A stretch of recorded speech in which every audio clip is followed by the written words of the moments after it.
जय श्री ओम नमः सिद्धेभ्यः।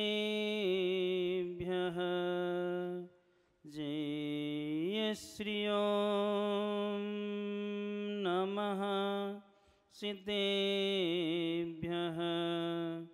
जय श्री ओम नमः सिद्धेभ्यः। नमो नमः शतहितंकराय वीराय भव्याम्बुजभास्कराय अनंतलोकाय सुरार्चिताय देवाधिदेवाय नमो जिनाय देवाधिदेवाय नमो जिनाय देवाधिदेवाय नमो जिनाय। अनंत अनंत सिद्ध परमिष्टि भगवंतों की जय। देवाहि देव 1000 मूल्य श्री शांतिनाथ भगवान की जय। पंच परमिष्टि भगवंतों की जय। परमे पूज्य संत सुमणियाचार्य भगवंत गुरुवर्षि विद्यासागर जी महाराज जी की जय।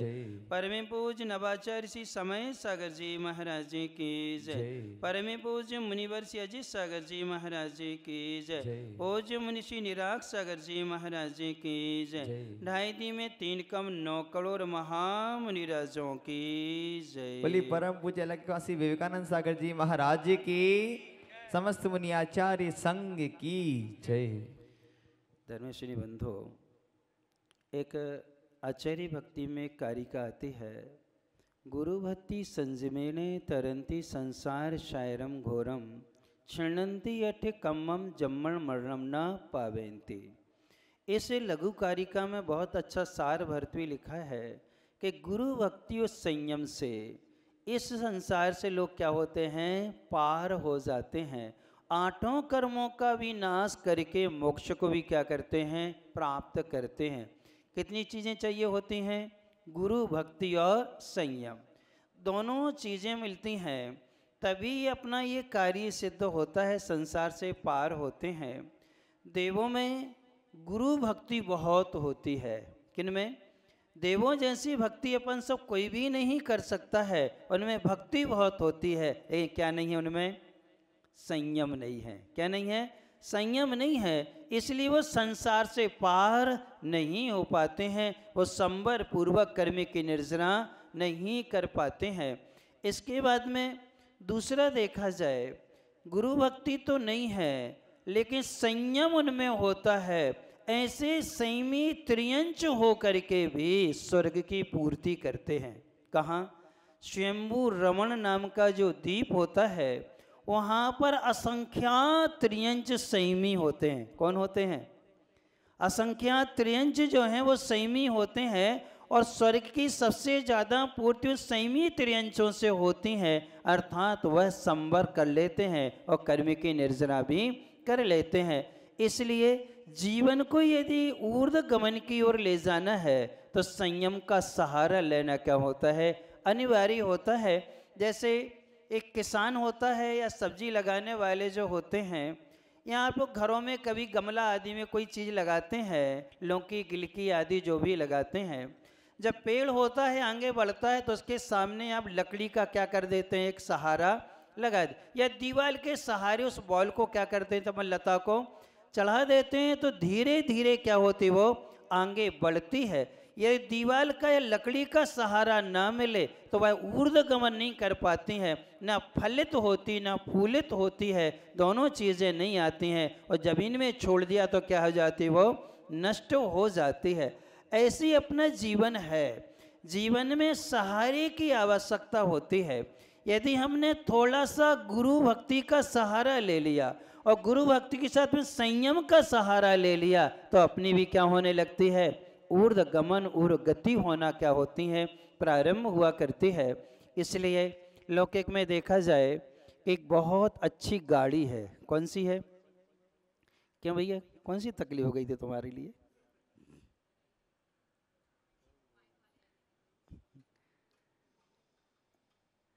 तो कौन सी व्यवस्था है कि जैसे एक अच्छी गाड़ी है, बिल्कुल नई है, BMW गाड़ी है, सारी सुविधाएं सब कुछ हैं, और यात्रा भी उसमें कहा जा रहा है कि आप निःशुल्क यात्रा कर सकते हैं। क्या कर सकते हैं? निःशुल्क यात्रा आप क्या हैं कर सकते हैं।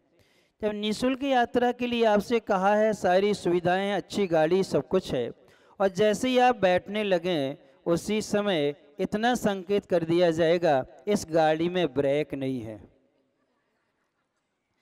निःशुल्क है, नई गाड़ी है, BMW है, सारी AC आदि सब कुछ है, नई सीटें, सब कुछ बिल्कुल फ्रेश गाड़ी, सिर्फ उसमें क्या नहीं है?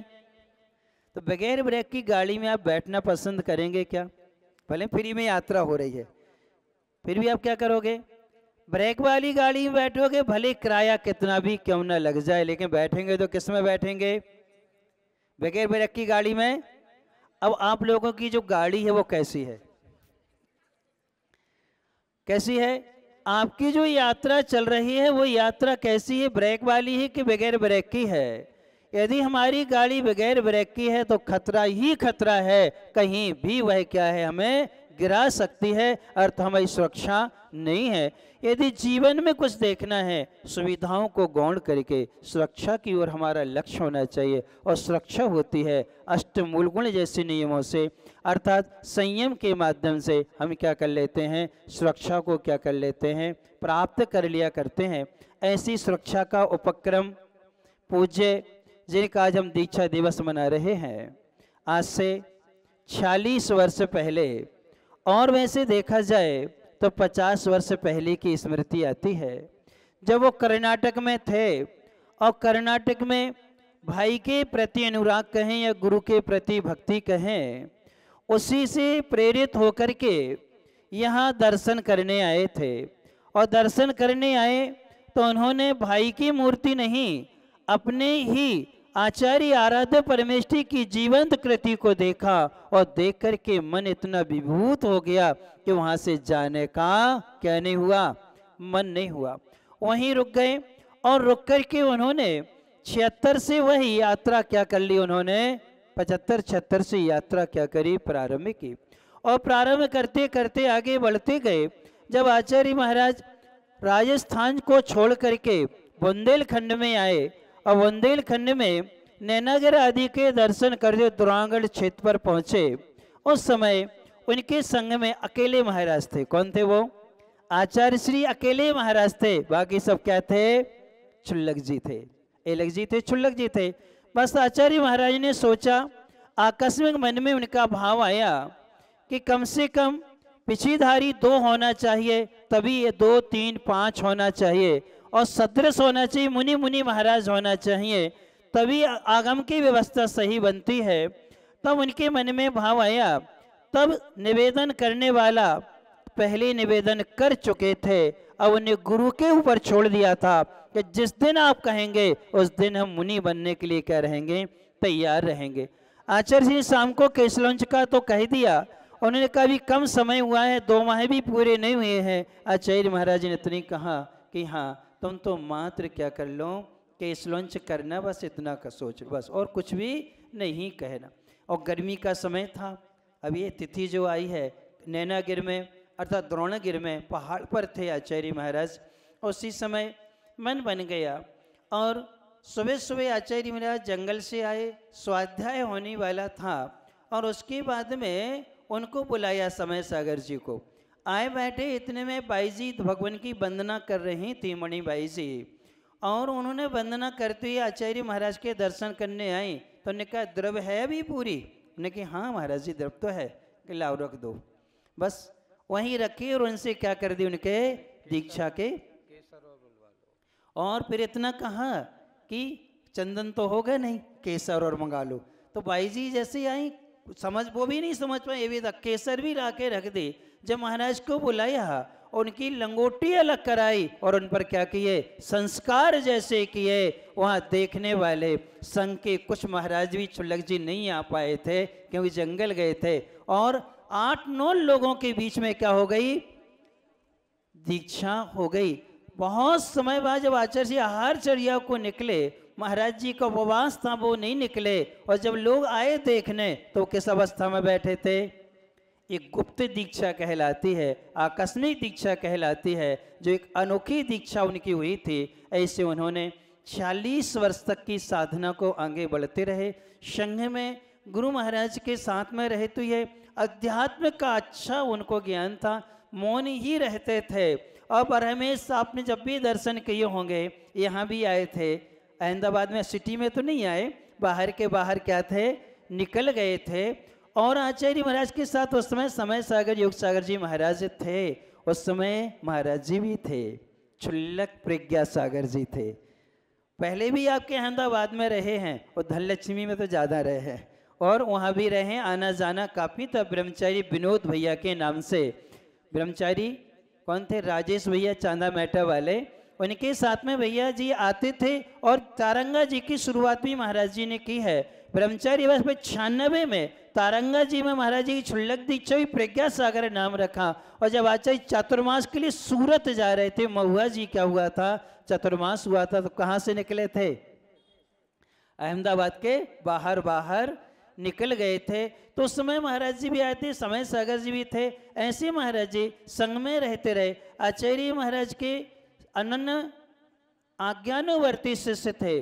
उन्होंने जितनी भी दीक्षाएं होती थीं और दीक्षा के योग जिन जिन को आचार्य जी समझते थे, चाहे ब्रह्मचारी जी, चाहे इलक जी, क्षुल्लक जी हों, वो सबको अध्ययन कराने की जिम्मेदारी किनकी थी? समय सागर जी की थी। महाराज जी को भी पढ़ाया है समय सागर जी ने, आचार्य जी की आज्ञा से कि उनके पास में बैठ के क्या करो, अध्ययन कर दो। संघ में भी उपाध्याय जैसा क्या करते थे, काम करते थे, और अच्छे से स्वाध्याय और साधना में निरंतर लीन रहते थे। और उसी का प्रतिफल उनको मिला कि 2014 में चतुर्मास विदिशा हुआ था, और विदिशा से उनका एक ग्रुप बनाया आचार्य महाराज ने कि अब तुमके लिए कुछ जिम्मेदारी देना है। आचार्य जी समझ गए थे हमारी उम्र कब तक साथ देगी, और उसी भाव से उन्होंने वहाँ एक ग्रुप बनाया।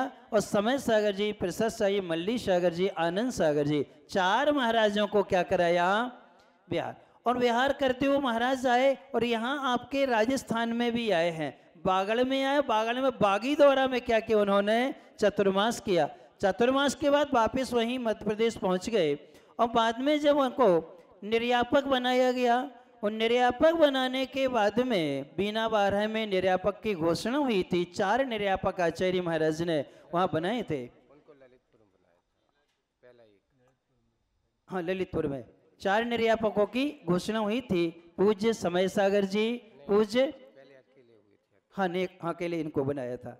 फिर बीना बारह में शेष 4 बनाए थे। तो ललितपुर में उनको निर्यापक बनाया, और उनके संघ में जो ब्रह्मचारी उनको दिए थे शिक्षित करने के लिए, उन्हीं ब्रह्मचारियों को ललितपुर में क्या दी थी? दीक्षा हुई थी। क्या हुई थी? कितनी दीक्षाएं हुई थी, याद है? कोई ने देखा था? 10। कितनी हुई थी? 10 दीक्षाएं हुई थी। और उन्हें दीक्षा देकर के उनका पृथक विहार हुआ। ऐसे चलते चलते कुंडलपुर आदि में उनको विशेष जिम्मेदारी मिलती गई। और बाद में आचार्य महाराज ने अपना समय निकट जान करके अपने संगस्थ मुनि राजों को बुला करके उन्होंने घोषणा भी कर दी कि आगे चल करके आचार्य पद पर किनको बिठाल देना? समय सागर जी को बिठाल देना। और सब लोग मिलकर के संघ का क्या करेंगे? लालन पालन यानी पोषण आदि के जो निरापक मुनि महाराज थे, सबको अपनी अपनी जिम्मेदारी आचार्य महाराज ने दी थी। आज वो समय सागर जी महाराज कुंडलपुर के पास में ही विराजमान है, निकट में 5-6 किलोमीटर की दूरी रह गई है, और वो वहाँ पर विराजमान है।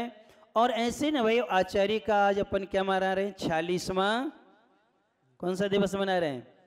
तो आप लोग भी कुछ प्रेरणा ले लो, क्या कर लो? 46 में 4 और 6 कितने होते हैं? 10 होते हैं। 10 धर्म को क्या करने लगो? पालन करने लगो। 6 आवश्यक का पालन करने लगो, देव पूजा, गुरु सेवा, स्वाध्याय, संयम, तप और दान।